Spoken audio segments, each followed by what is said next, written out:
Education is needed to grow someone, and everyone has an opportunity to educate someone. However, even if we hope for the receiver's growth, we sometimes force them to do something, and that will lead them to the wrong way. The first brother of the state is Takeru Nishimura. He's not an education critic, but he has a faith.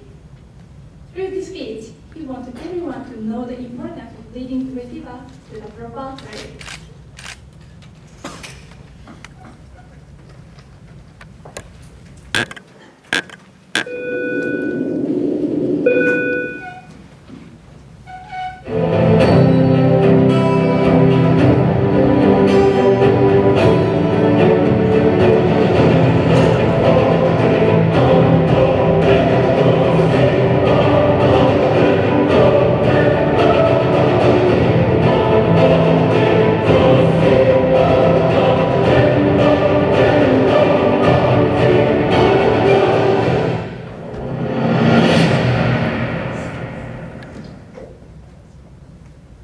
Now, we are ready for departure.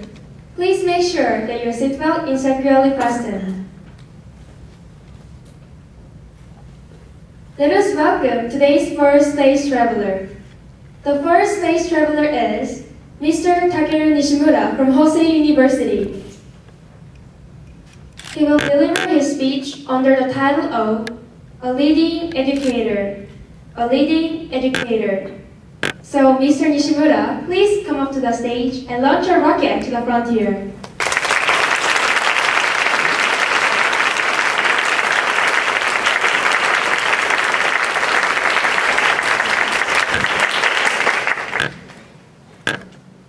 So many audience.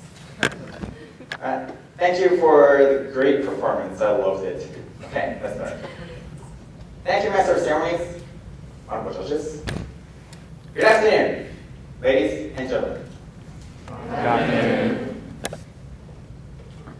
It was during my summer recess.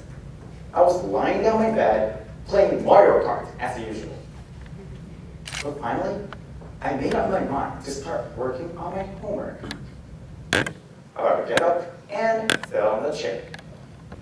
Then, an educator suddenly shouted from the room door. Hey! How long have you been playing games? Work on your homework immediately. This verse came up then.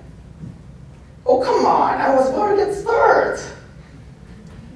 I always wondered why my mother, my educator, appears in the best time. Since my parents expected me for being a genius, they often forced me to study a lot. However, those forces made me unmotivated against study. As a result, even now, I'm still dreaming of studying at Waseda University, like some speakers over there. Oh wait, I love my university too, but campuses. I believe there are many ways to educate people, but I guess there should be no doubt of educators hoping for the receiver to grow their skill, ability, and knowledge.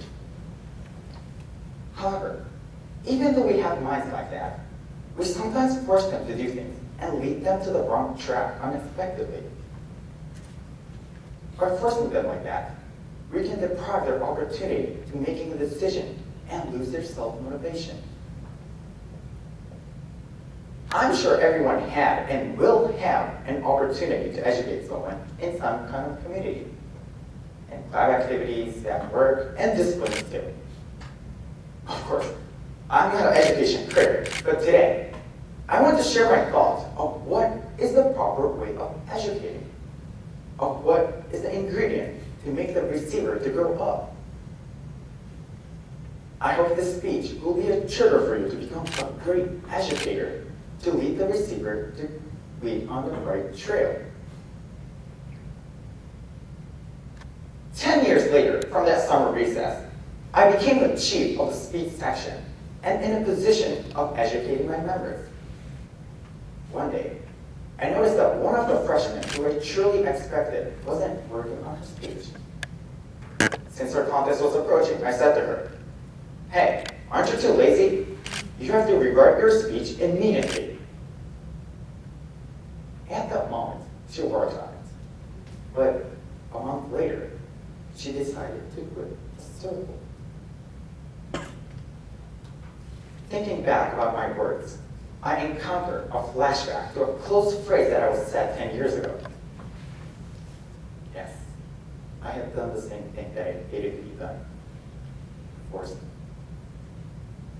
Like this. Even though the educator thinks that they're teaching that for the receiver's growth, the receiver might take it as a force and lead to losing its motivation. I regretted it over and over. I have ruined the future. In the first place, why do we tend to force them like that even though we hope for the receiver's growth?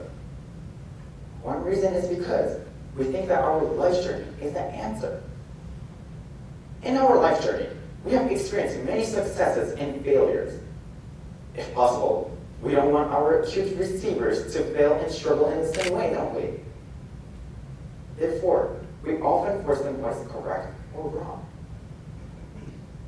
Because I wanted her to success, I made her to do stuff that I thought was an answer for her.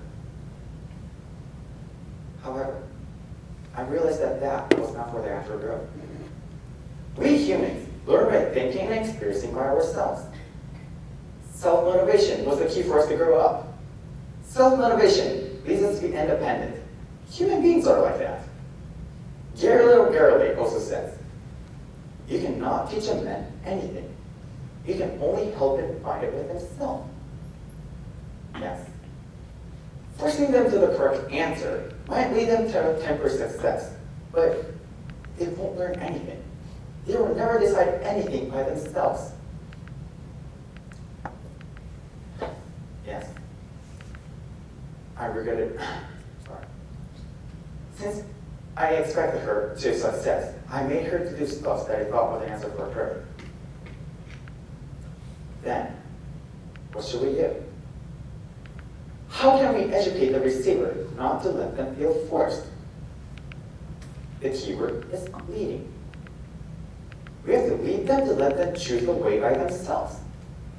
Instead of using phrases like, if I were you, or you have to, let's try using phrases like, how about doing, or there are options like trying. These are just examples. The important thing is presenting an option so that the receiver can make the decision by themselves. Of course, force is sometimes needed, like rules, manners, or some basic types they have to know for the beginning. But if we tell them everything, what to do, what's correct or wrong, they will either lose its motivation or become a robot. I believe that is not a proper education. To be honest, when I check my cute freshman speeches, I often add hands too much and fix their claims. When I see someone slacking off, I want to make them do the task. But at there, I bite my tongue and give some advice just for reference purposes. I always give them an option because I know that leading will make them grow up properly. Because I know that my answer wasn't always the answer for someone.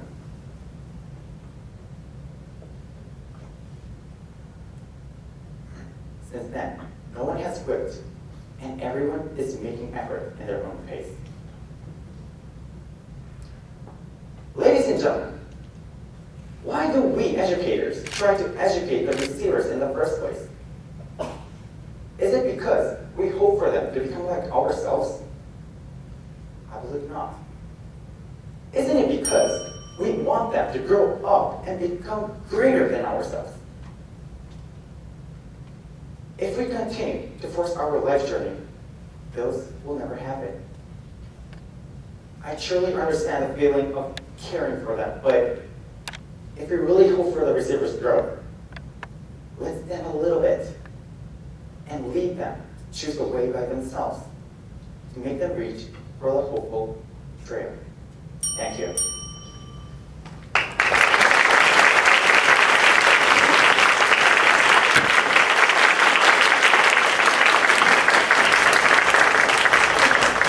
Next is a question and answer period. Mr. Koska, please.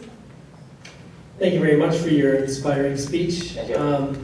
I have receivers who sometimes play Mario Kart before they should study. How can I get them to study without forcing them? Without What's your forcing them. advice? Well, usually I use two ways. And first one is important. The first one, we have to we have to teach them how important or why they have to do that. And when it comes to studying, we have to tell them the reason why they have to study. And when they don't study, still, I will recommend you to give them an award, like ice creams or taking them to an expensive, restaurants. Yeah, I think those will make them self-motivated by themselves. Okay, thank you for your interesting and extensive advice. All right, next. Do you think forcing is a widespread problem? Widespread problem and all over the world. All over the world or in Japan in particular? Well, when it comes to Japan, I think it is a problem. So like I said, when we force and force and force, the receiver will think nothing by it, will be unable to think by themselves. Or they won't be able to think by themselves. And when they become adults, they won't, decide anything. Like that, for one example, like in school, I think there's a lot of homework that we are forced to do. But I was never taught that, why do we have to do that? The teacher just give us some homework and do that until Monday. I think that was because I hated studying. Okay, what do you think is the root cause then? Is it the education system? Oh, The root cause of this forcing problem? Like I said, I think many people have confidence on themselves and their life journey, like I said. And because we love our receivers, we want them to grow up like ourselves, I think, like stronger. So I think that was the biggest reason that we forced them. Okay, so I want my kids to avoid some of my failures. What advice do you have for me to steer them on the correct path? In the correct path. Well, like I said in the beginning, let's say the reason or teach them the importance of that, or if they fail them, we should teach them how they will fail and what will happen afterwards when they fail. Yeah. I'm very sorry, but time has expired. Thank you very much. Thank you. Thank you very much, Mr. Koska and Mr. Nishimura.